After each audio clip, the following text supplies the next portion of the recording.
Shalom Bapak Ibu, saudara-saudara yang dikasihi Tuhan, jemaat Tuhan, baik Bethesda maupun Anugerah Ministry.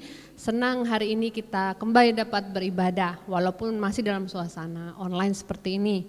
Tapi kita percaya Tuhan Allah Maha Hadir, amin. Dan dimanapun kita beribadah, Tuhan hadir. Dan sebab itu mari kita bersungguh-sungguh. Nah Bapak Ibu yang dikasihi Tuhan, saya mau menunjukkan beberapa foto atau beberapa gambar kepada saudara, ya.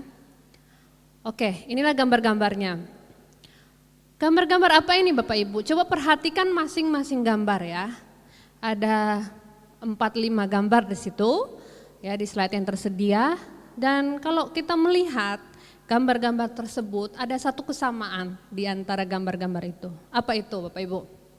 Ya, kesamaan daripada gambar-gambar yang ditampilkan adalah bahwa di dalam setiap benda yang ditampilkan tadi, ada bagian yang pecah atau patah. Nah, bagaimana kalau sebuah benda tersebut dalam kondisi pecah atau patah? Ya, sama seperti beberapa hari yang lalu ya Bapak Ibu ya. Ini karena di rumah kan jadi kerjaannya tuh ya di rumah aja gitu ya, di rumah, dan pekerjaan dari kantor itu kita bawa dan kerjakan di rumah. Dan mau nggak mau juga yang jarang masak jadi sering masak. Nah, salah satunya saya. Jadi waktu praktek-praktek masak seperti itu, kadang-kadang tanpa disengaja menyenggol piring atau gelas, pecah. Nah pertanyaannya, barang atau benda yang pecah atau patah atau rusak, masih dapatkah ia digunakan? Atau masih elokkah atau masih baguskah ia dipandang? Saya rasa tidak ya. Demikian juga Bapak Ibu waktu kita menerima suatu janji ya, suatu janji, apalagi kalau janji itu muluk-muluk. Nah kita pasti senang sekali mendengarnya, betul ya. Kita pasti senang waktu menerima itu dengan yakin oh pasti terwujud seperti itu. Tetapi ketika janji itu dilanggar atau dipatahkan atau dirusak, dengan kata lain orang yang berjanji tidak menepati janjinya, di saat itulah janji tersebut tidak lagi berguna bagi kita. Saya mengingat pengalaman ya Bapak Ibu, sewaktu saya kecil beberapa kali bapak saya atau mama saya berjanji. Mungkin waktu mereka berjanji itu sekedar mengucapkan aja kata-kata supaya saya tidak menangis ya. Jadi dijanjikan, oh nanti dibelikan boneka, oh nanti diajak makan-makan, nanti jalan-jalan dan seterusnya. Betul ada janji-janji yang ditepati, tetapi ada juga janji-janji yang tidak ditepati, saudara. Dan sebagai seorang anak yang masih egois, belum dewasa, saya kecewa waktu janji-janji tersebut tidak ditepati. Bagaimana pengalaman saudara-saudara? Mungkinkah engkau pernah juga mengalami situasi di mana menerima janji tetapi ternyata tidak menjadi sebuah kenyataan? Nah saya pernah mendengar cerita Bapak Ibu tentang seorang yang kaya raya, yang sakit parah. Ini bukan COVID-19 tetapi pokoknya sudah parah sekali dan terbaring di rumah sakit sekian lama. Satu kali pendetanya datang seperti itu mengunjungi, lalu bapak orang kaya, pengusaha kaya yang sakit parah ini menangis-nangis di depan pendetanya dan mengatakan, Pak Pendeta tolonglah doakan saya janji. Kalau saya sembuh, saya akan berikan persembahan ke gereja. Saya akan kembalikan perpuluhan yang selama 5 tahun terakhir ini saya tahan-tahan. Ya, itu kalau dihitung-hitung karena dia pengusaha kaya ya Bapak Ibu, mungkin bisa miliaran ya perpuluhan dan persembahannya yang selama 5 tahun terakhir dia jarang gereja itu Bapak Ibu. Dan dia berjanji, oh pokoknya saya akan kembalikan kepada Tuhan. Saya akan berikan bagi pelayanan. Asal saya sembuh.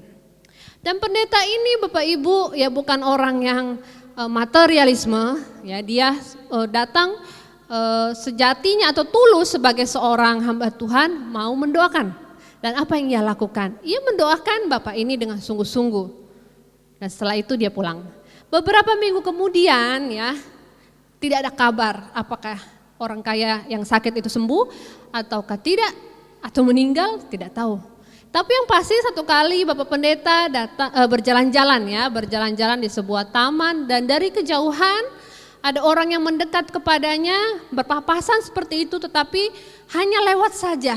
Ia tidak menyapa pendeta tersebut. Dan waktu orang itu melewati Pak Pendeta tersebut, pendeta ini ingat, loh bukankah itu orang yang sakit beberapa minggu lalu di rumah sakit dan berjanji akan memberi bagi pekerjaan Tuhan. Dan kemudian dia panggil, Pak, katanya ya, bukankah Bapak adalah Bapak si A yang kemarin saya doakan? Kok udah sembuh ternyata ya? Dan Bapak itu bilang, oh ya benar Pak Pendeta, saya sudah sembuh loh, seperti itu. Dan Pak Pendeta dengan senang mengatakan, puji Tuhan, Allah kita luar biasa menyembuhkan, doa-doa kita dengar, haleluya. Tapi bukankah ya pendeta ini mengingatkan, bukankah Bapak berjanji bahwa kalau Bapak sembuh nanti Bapak akan lebih rajin gereja, Bapak juga akan memberi bagi pekerjaan Tuhan. Kebetulan nih Pak, gereja sedang dalam pembangunan. Ya, mana tahu Bapak terbeban atau Tuhan menaruh dalam hatimu untuk membantu pekerjaan Tuhan, saya hanya mengingatkan kembali. Dan orang kaya ini, pengusaha kaya raya yang sudah sembuh ini Bapak Ibu, dengan agak sedikit angkuh ya, dan pandangan merendahkan, memandang kepada pendeta itu dan mengatakan, kayaknya saya cuman mengigau waktu itu. Kayak gitulah, terlalu sakit saya Pak, jadi saya asal bicara aja. Mohon maaf ya Pak Pendeta, lain kali aja saya menyumbangnya. Nah Bapak Ibu yang dikasihi Tuhan, tidakkah kita sering mengalami atau pernah mengalami situasi-situasi di mana hal yang dijanjikan pada kita tidak menjadi kenyataan? Manusia bisa berjanji tetapi paling sering melanggar atau mematahkan janjinya. Tetapi jika Allah yang berjanji, Ia tidak pernah mengingkarinya. Amin. Amin. Puji nama Tuhan. Bapak Ibu yang dikasihi Tuhan, pernahkah Bapak Ibu Saudara mendengar kalimat ini? Tuhan memberkati engkau dan melindungi engkau. Tuhan menyinari engkau dengan wajahnya dan memberi engkau kasih karunia. Tuhan menghadapkan wajahnya kepadamu dan memberi engkau damai sejahtera. Pasti Bapak Ibu Saudara sering mendengar doa ini. Ya, ini biasanya dipakai sebagai formula doa berkat di akhir ibadah, saudara.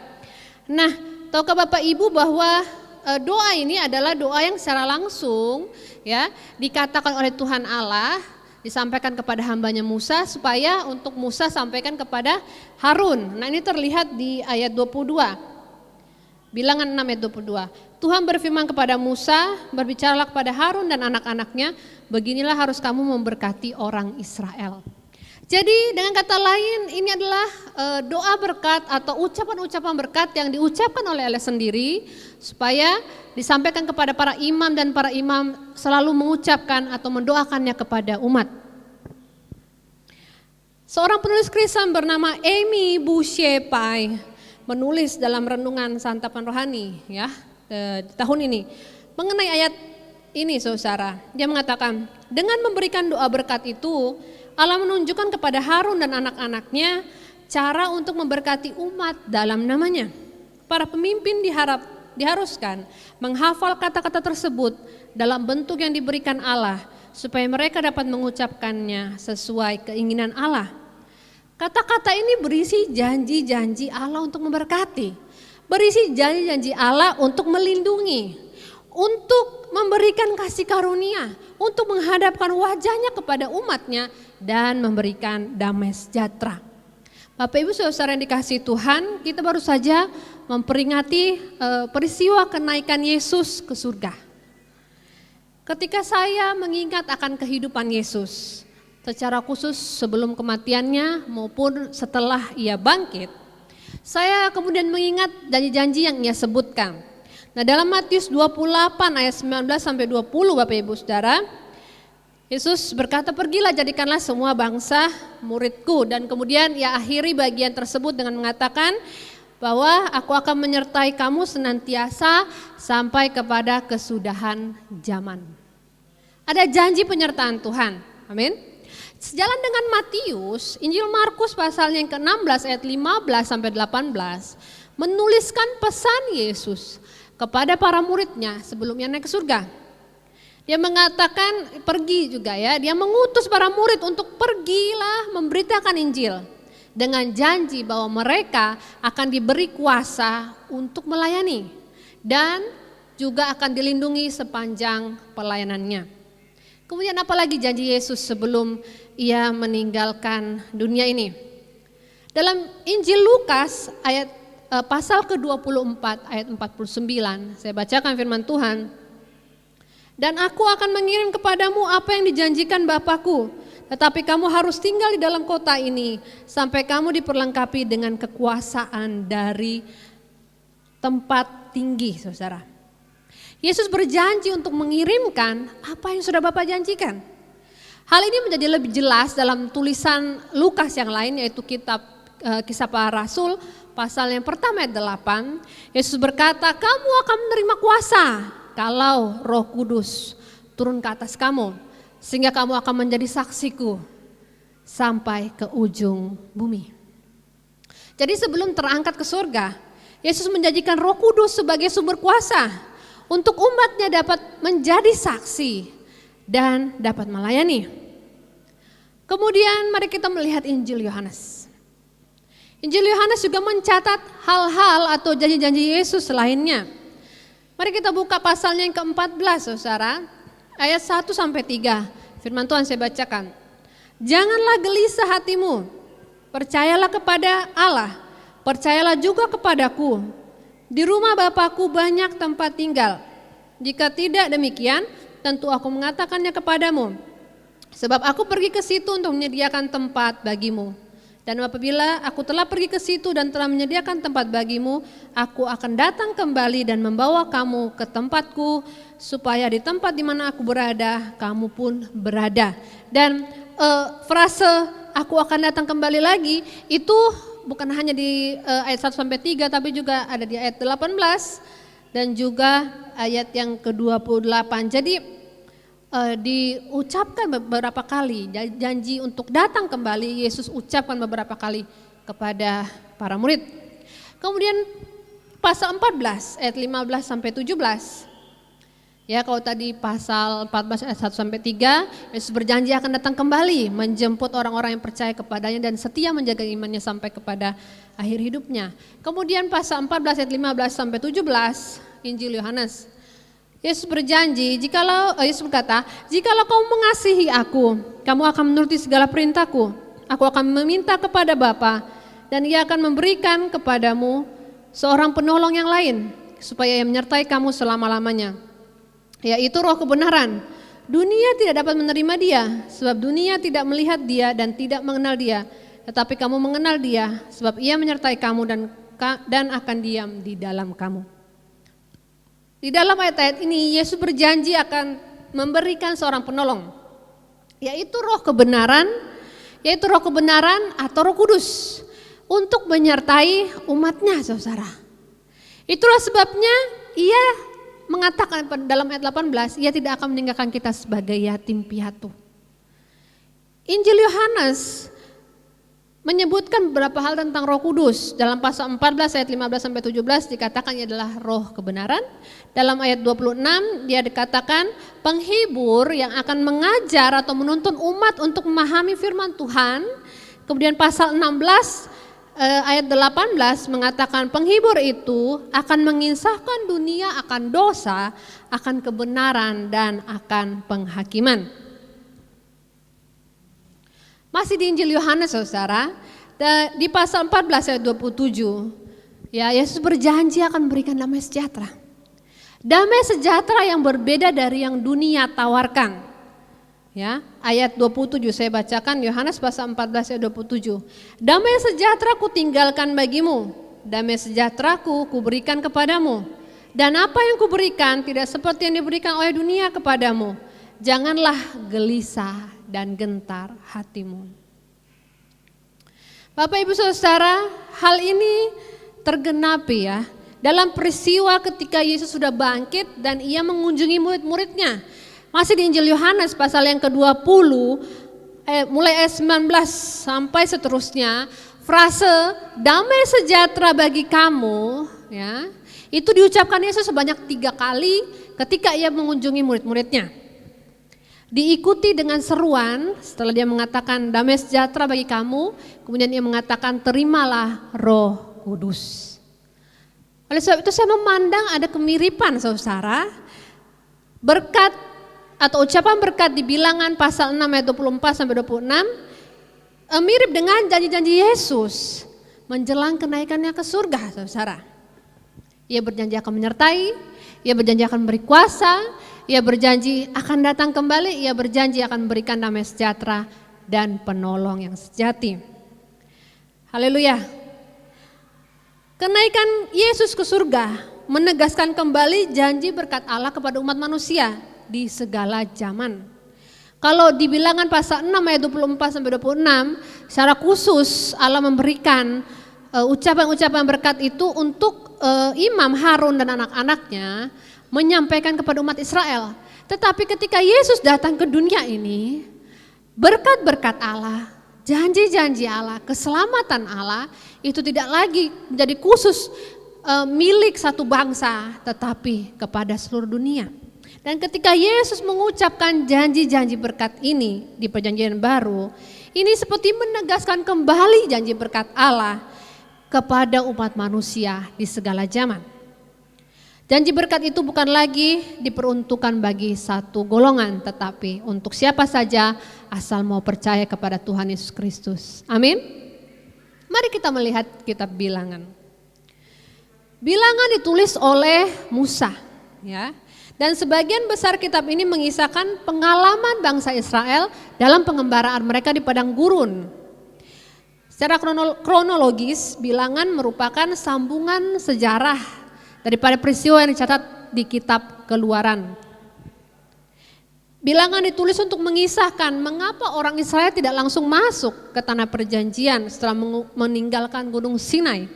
Bilangan menggambarkan tuntutan Allah akan iman dari umatnya, balasan dan hukumannya atas pemberontakan, dan bagaimana maksudnya yang berkelanjutan itu akhirnya diwujudkan.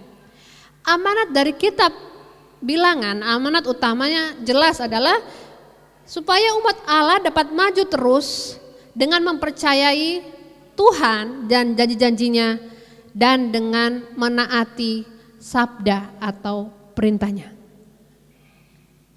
Bapak Ibu yang dikasihi Tuhan, bagian yang tadi kita baca pertama-tama, Bilangan pasal yang ke-6 ayat 24 sampai 26, ini sering disebut dengan istilah priestly blessing atau berkat imamat atau berkat imam. Biasanya Imam Harun dan anak-anaknya serta para imam yang lain, waktu mengucapkan ucapan-ucapan berkat ini, mereka akan mengangkat tangan mereka dan menyebutkan kata-kata ini di hadapan umat. Menarik sekali waktu kita baca peristiwa kenaikan Yesus ke surga yang tercatat dalam Injil Lukas pasal yang ke-24 ayat 50 sampai 53, di sana dicatat bahwa Yesus mengangkat tangannya dan memberkati murid-muridnya. Setelah itu baru ia naik ke surga. Nah, hal ini mirip dengan tindakan para imam yang mengangkat tangan mereka ketika mengucapkan doa berkat ini kepada umat Israel. Ya, saya percaya bahwa ketika Yesus naik ke surga, kemudian mengangkat tangan dan memberkati murid-muridnya, saya percaya ia sedang mengucapkan kembali ucapan-ucapan berkat dari Tuhan Allah bagi para murid-muridnya dan bagi kita umatnya. Amin. Bilangan 6 ayat 24 sampai 26 ya. Kalau kita melihat ayat-ayat ini, siapa yang menjadi subjek Bapak Ibu? Tuhan. Dikatakan Tuhan memberkati engkau dan melindungi engkau. Tuhan menyinari engkau dengan wajahnya dan memberi engkau kasih karunia. Tuhan menghadapkan wajahnya kepadamu dan memberi engkau damai sejahtera. Tuhan adalah subjek atau pelaku atau orang yang berinisiatif memberikan berkat-berkat ini. Lalu siapa yang menerima atau siapa objeknya? Engkau dan saya. Kita umat Tuhan. Amin. Jadi sesungguhnya kalau kita melihat ayat-ayat ini, penekanannya saudara bukan kepada engkau atau kepada saya, kepada kita, tetapi kepada si pemberi berkat atau sumber berkat itu, yaitu Tuhan. Oleh sebab itulah ayat 27 ya menyimpulkan, Bilangan 6 ayat 27 menyimpulkan, demikianlah harus mereka meletakkan namaku atas orang Israel, maka aku akan memberkati mereka. Jadi penekanannya di sini adalah nama Tuhan atau pribadi Tuhan itu sendiri. Ya, dalam bahasa Ibrani nama Tuhan itu 4 huruf saja saudara, 4 huruf konsonan yaitu YHWH. Karena di dalam tata bahasa Ibrani tidak ada huruf hidup atau vokal, semua dalam huruf konsonan saudara. Ya, saya tidak tahu bagaimana caranya bisa seperti itu, tapi seperti itulah bahasa mereka. Oleh sebab itu bagaimana supaya bahasa Ibrani itu atau kitab dalam bahasa Ibrani bisa dibaca oleh orang-orang non Yahudi atau non Ibrani adalah mereka memberikan tanda huruf hidup saudara. Sehingga kata YHWH kemudian diterjemahkan dalam berbagai versi Alkitab yaitu sebagai Yahweh ya. Atau ada juga yang menerjemahkannya Jehovah, yang dalam bahasa Indonesia, Alkitab bahasa Indonesia artinya Tuhan dan ditulis dalam huruf besar semua. Ya, Tuhan, Tuhan yang di atas, bukan Tuhan di bumi ini, tetapi Tuhan pencipta langit dan bumi. Nah, orang Israel sendiri memandang nama YHWH ini atau Yahweh, Jehovah tidak bisa disebutkan dengan sembarangan. Mereka menghargai itu sebagai nama pribadi Allah. Sehingga ketika mereka ketemu huruf ini, 4 huruf ini YHWH, mereka membacanya bukan Yahweh tetapi Adonai ya. Untuk menggantikan atau itulah sebutannya yang diterjemahkan sebagai Tuhan. Makna nama Tuhan atau Yahweh itu sulit untuk dijelaskan saudara. Singkatnya atau sederhananya, nama YHWH ini berarti Tuhan yang kekal, Tuhan Allah yang maha kuasa, Tuhan Allah yang kudus, Dia yang kudus, yang maha kudus. Dan Dia Tuhan adalah satu-satunya Tuhan, satu-satunya Allah, tiada yang sebanding dengan Dia. Tetapi nama Allah ini ketika ia menyatakan dirinya dengan nama YHWH, ini menunjukkan bahwa pribadi Allah yang maha besar, maha kudus, maha kuasa, kekal itu saudara, adalah pribadi yang tidak ingin jauh dari umatnya tetapi ia ingin mendekat kepada umatnya. Ketika ia mengatakan namanya, ya, dia ingin terhubung dengan kehidupan umatnya saudara. Tidakkah waktu kita bertemu dengan orang yang baru saudara, apa yang kita lakukan terlebih dahulu? Kita salami, ya, kecuali zaman COVID sekarang tidak boleh salaman ya Bapak Ibu ya. Tapi biasanya kita salam atau halo begitu, dan kita katakan nama saya.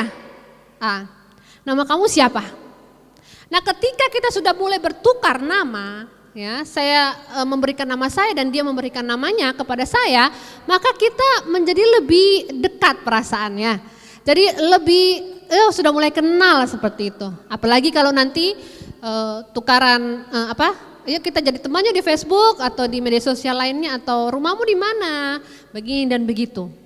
Semua dimulai dengan perkenalan nama. Dan Allah mengenalkan namanya yang Maha Kudus. YHWH atau Yahweh, Adonai, Jehovah, atau dalam terjemahan bahasa Indonesia Tuhan dalam huruf besar. Bahwa Ia yang Maha Kuasa mau terhubung dengan umat ciptaannya. Amin saudara.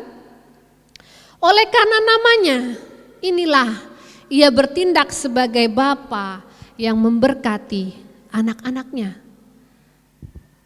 Janji berkat Tuhan dalam Bilangan pasal 6 ini saudara. Yang pertama ayat 24 berkata, Tuhan memberkati engkau dan melindungi engkau. Katakan amin. Amin. Dalam bahasa aslinya saudara, bahasa Ibrani, kata memberkati atau barak ya saudara, diartikan secara harafiah yaitu seperti perbuatan berlutut atau lutut saudara.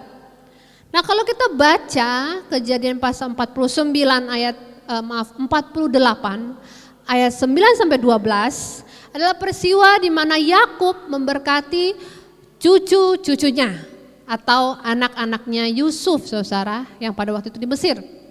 Dan ia juga memberkati Yusuf. Dan dalam posisi mereka duduk dekat atau di lutut Yakub. Hal berlutut untuk menerima berkat itu seperti menjadi sebuah kebiasaan pada masa itu, saudara. Di sini terlihat ya ketika Tuhan mengatakan, Tuhan, aku memberkati engkau, melindungi engkau, memberkati engkau. Di sini terlihat bahwa Tuhan yang Maha Kuasa dan kudus itu bukanlah Allah yang transenden atau jauh dari umatnya, dari ciptaannya, tetapi ia rindu untuk terhubung dengan umatnya. Dan supaya ia dapat mencurahkan berkat kepada kita umat-umatnya, umat kepunyaannya, anak-anak Allah. Amin saudara. Ya saudara yang dikasihi Tuhan, kalau kita renungkan apa sih pemberian atau berkat atau hadiah dari Allah dalam hidupmu? Banyak ya. Gak usah jauh-jauh saudara, coba tarik nafas. Hembuskan. Tarikan kedua, masih bisa menarik nafas? Bisa ya? Itulah anugerah Tuhan, itulah pemberian Tuhan, itulah berkat Tuhan. Sementara ada banyak orang yang saat ini, ya kita turut prihatin orang-orang yang sakit, terbaring di rumah sakit, pasien-pasien COVID-19 dan juga para tim medis juga mulai berjatuhan karena terjangkit penyakit yang sama saudara. Dan mereka harus dibantu alat pernafasan untuk bisa menarik udara yang gratis ini yang Tuhan berikan. Bagaimana supaya itu bisa masuk dalam paru-paru mereka dan memberi kekuatan bagi mereka? Butuh bantuan, butuh alat. Tidak murah lagi. Saudara yang dikasihi Tuhan, banyak berkat Tuhan yang Tuhan sudah berikan kepada kita. Dan kalau kita mau renungkan, tidakkah berkat terbesar daripada Tuhan Allah kita justru ditunjukkan melalui pemberian putranya Yesus Kristus. Namun kali ini bukan kita yang berlutut, tetapi justru Allah yang sebagai sumber berkat, Ia yang merendahkan dirinya berlutut, memberikan putranya yang tunggal untuk menjadi hadiah bagi dunia ini. Wow, luar biasa. Tuhan ajaib saudara. Tidakkah engkau menyadari betapa dahsyatnya Tuhan kita, betapa penuh kasihnya Ia, betapa baiknya Tuhan kita. Masih di ayat 24 ya. Tuhan berkata, Tuhan memberkati dan melindungi engkau. Dalam bahasa aslinya kata melindungi berarti berjaga-jaga, mengawal, memperhatikan seperti di sekitar kita saudara, tidak meninggalkan kita. Di sini terlihat bahwa Tuhan yang Maha Kuasa dan Kudus itu berjanji tidak akan meninggalkan umat Israel. Ingat tadi saya mengatakan bahwa kita bilangan ini saudara dilatar belakangi peristiwa historik ya saudara, kelanjutan daripada Keluaran, di mana bilangan menggambarkan kehidupan perjalanan mereka selama di padang gurun. Jadi belum masuk kepada tanah perjanjian, masih di padang gurun saudara. Dan kita sering membaca dan mendengar khotbah-khotbah tentang bagaimana pemeliharaan Tuhan, penyertaan Tuhan kepada mereka, perlindungan Tuhan kepada mereka selama di padang gurun. Amin. Tiang awan dan tiang api Tuhan sediakan bagi umatnya. Makanan ketika mereka lapar, ya, Tuhan berikan mana, roti yang turun dari surga. Di padang gurun tidak ada air, tapi Tuhan bisa adakan air. Amin. Itulah bukti perlindungan penyertaan Tuhan. Bukti berkat daripada Tuhan yang Maha Kuasa itu. Haleluya. Segala sesuatu ini saudara, roti yang turun dari langit, mata air di padang gurun yang kering, dan perlindungan Tuhan lainnya. Ini adalah hal-hal yang mustahil bagi manusia. Manusia tidak bisa mengadakannya. Mustahil saudara. Betul kita bisa pergi beli makanan kalau kita punya uang kan? Betul kita bisa gali sumur bor begitu ya kalau kita punya alatnya saudara. Tetapi mengadakan roti yang jatuh dari langit, lalu daging-daging burung puyuh berjatuhan bagi mereka, kemudian air yang muncul daripada padang gurun yang kering, itu perbuatan Allah yang dahsyat. Mustahil bagi manusia tetapi tidak ada yang mustahil bagi Allah. Amin. Tidak ada yang mustahil bagi Tuhan Allah kita. Lalu mengapa ada orang-orang Israel juga yang selama di padang gurun mereka mati? Bukan karena Allah saudara, tetapi karena mereka yang berontak kepada Allah. Mereka seperti kehilangan berkat-berkat Allah saudara. Mereka seperti tidak menikmati berkat-berkat Allah. Saudara dikasih Tuhan, janji berkat perlindungan Allah ini juga berlaku bagi kita di masa sekarang. Di dunia ini mungkin kita menderita. Kita seperti di padang gurun ya. Tidak semua situasi hidup ini mulus dan berjalan seperti apa yang kita mau. Ada penyakit, ada kesulitan ekonomi, ada tantangan-tantangan, persoalan-persoalan rumah tangga, tantangan dalam pekerjaan, dalam sekolah kita, pendidikan kita, dan godaan-godaan yang dunia tawarkan. Tetapi percayalah bahwa Tuhan Allahmu melindungi engkau. Ia memberkati dan melindungi engkau, amin. Coba katakan kiri kanannya, Tuhan memberkati dan melindungi engkau. Amin. Nah Tuhan Yesus sendiri saudara, dalam ayat-ayat dari Injil tadi yang kita baca saudara, Ia berjanji akan menyertai kita sampai kepada kesudahan zaman. Ia berjanji bahwa Ia tidak akan meninggalkan kita seorang diri seperti yatim piatu, tetapi Ia akan mengirimkan Roh Kudus, Sang Penolong yang akan selalu menyertai kita. Amin. Berkat yang kedua saudara, yang Allah atau Tuhan katakan dalam Bilangan pasal 6 ayat 25. Tuhan menyinari engkau dengan wajahnya dan memberi engkau kasih karunia. Menyinari engkau dengan wajahnya dan memberi engkau kasih karunia, ini merupakan satu kesatuan kalimat. Tidak bisa dipisahkan maknanya saudara. Mazmur 31 ayat 17 ya, pemazmur mengatakan, buatlah wajahmu bercahaya atas hambamu, selamatkanlah aku oleh kasih setiamu.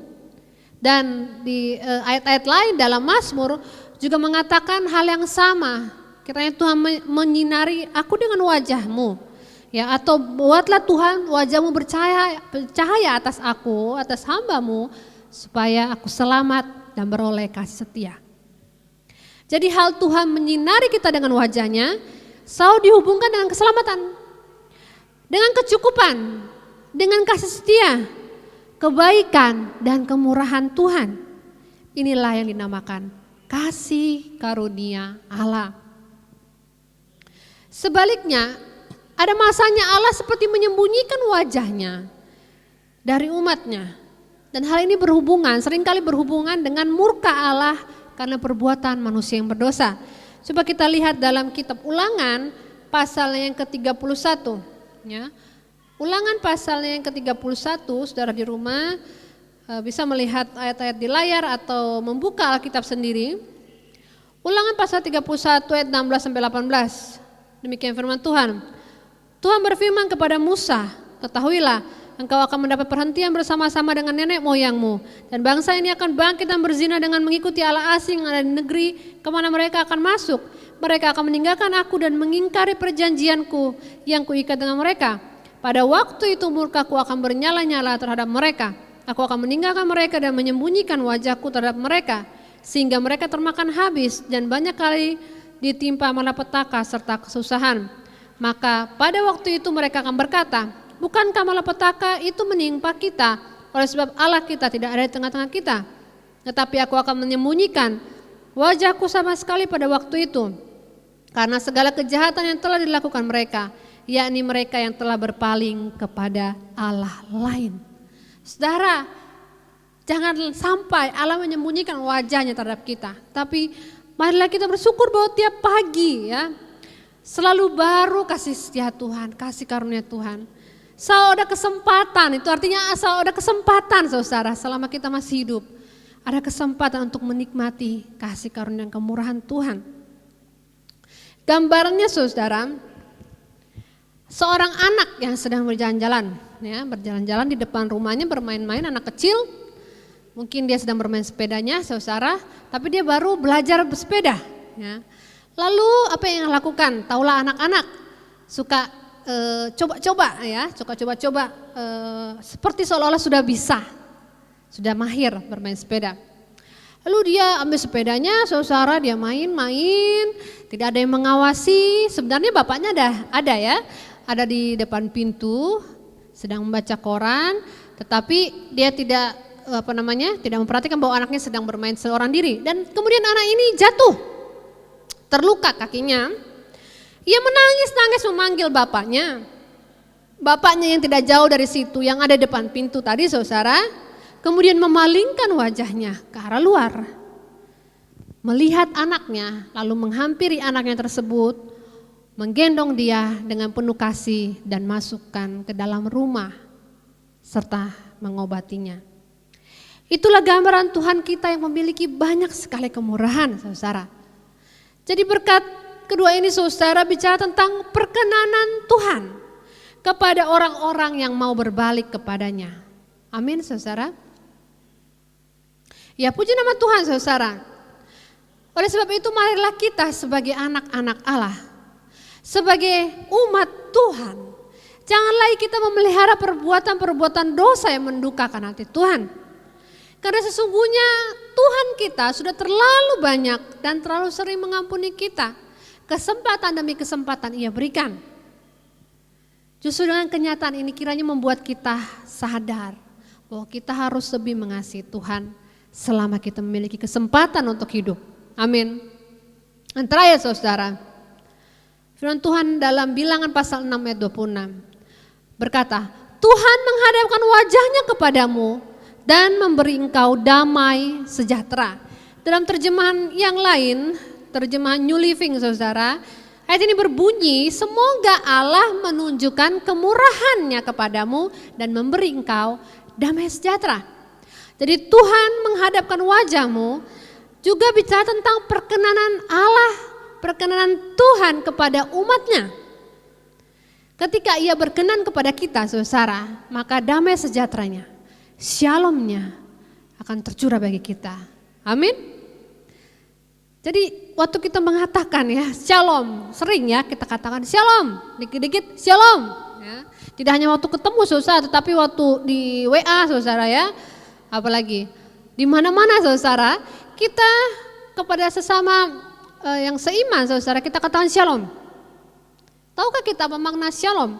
Makna shalom ini bukan hanya bicara tentang damai seperti yang dipikirkan dunia atau yang dikira oleh dunia.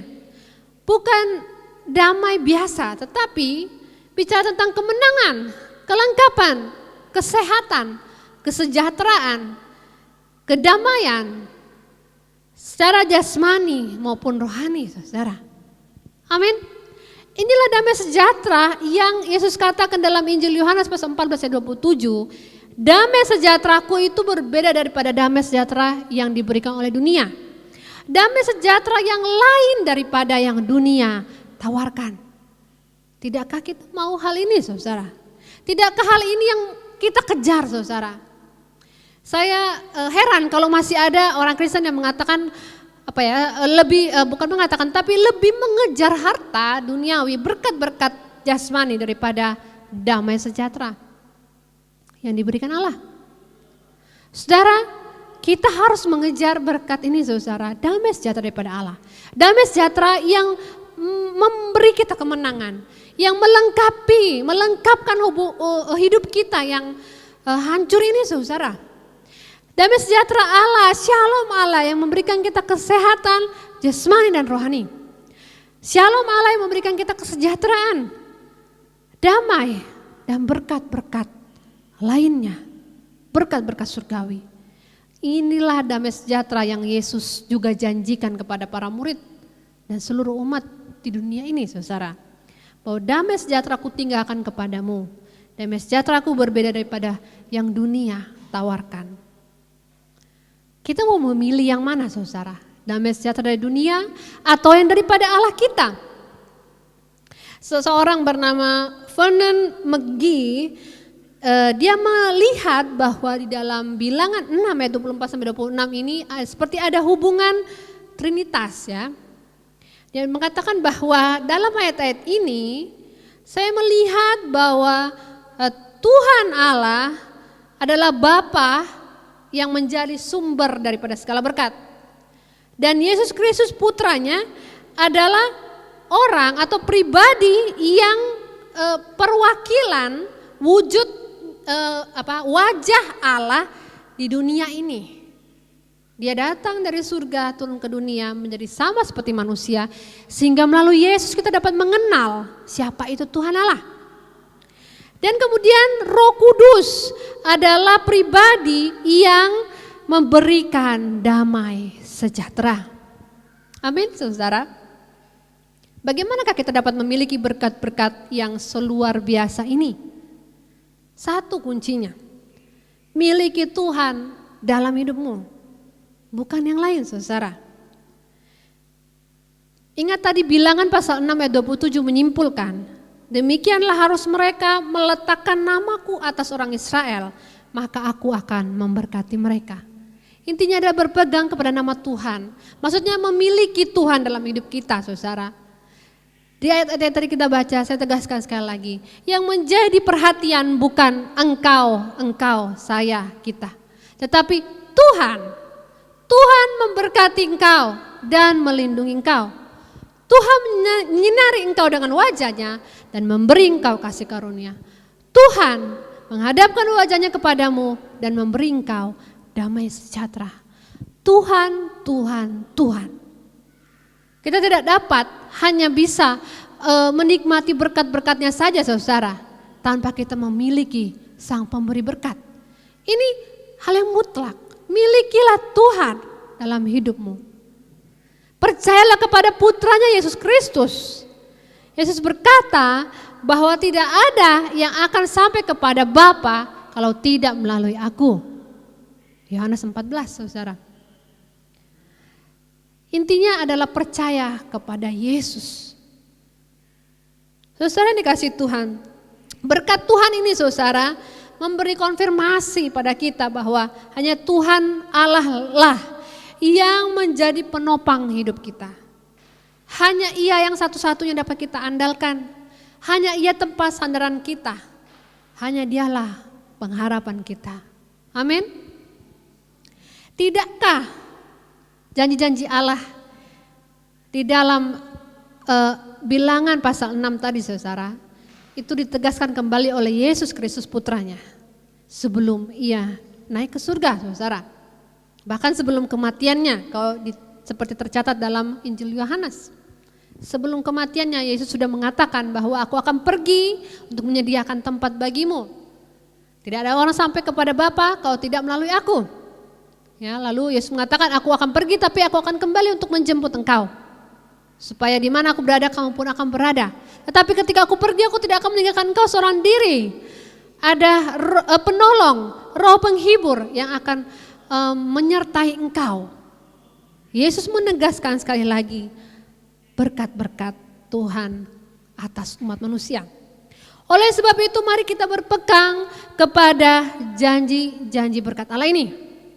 Jangan takut dan gentar dalam situasi ini karena kita memiliki Tuhan Allah sebagai Bapa yang akan selalu menyertai dan menjaga kita. Bukan hanya secara fisik berkat-berkat itu, saudara, tetapi penyertaan Tuhan, berkat Tuhan, kasih karunia Tuhan. Bicara tentang pemeliharaan Tuhan secara jasmani dan rohani, hati dan pikiran kita, saudara. Ia adalah Tuhan yang tidak menyayangkan anaknya sendiri, mengorbankan anaknya bagi dunia yang berdosa. Sungguh Ia adalah Bapa yang menyayangi setiap anak-anaknya. Sekalipun secara fisik Yesus tidak bersama-sama dengan kita, tetapi ada rohnya yang ada dalam diri kita, dalam hidup kita, saudara, menuntun kita, menolong kita, menyertai kita, memberi kita damai sejahtera, mengingatkan kita untuk selalu bersandar kepada Tuhan Allah saja. Amin.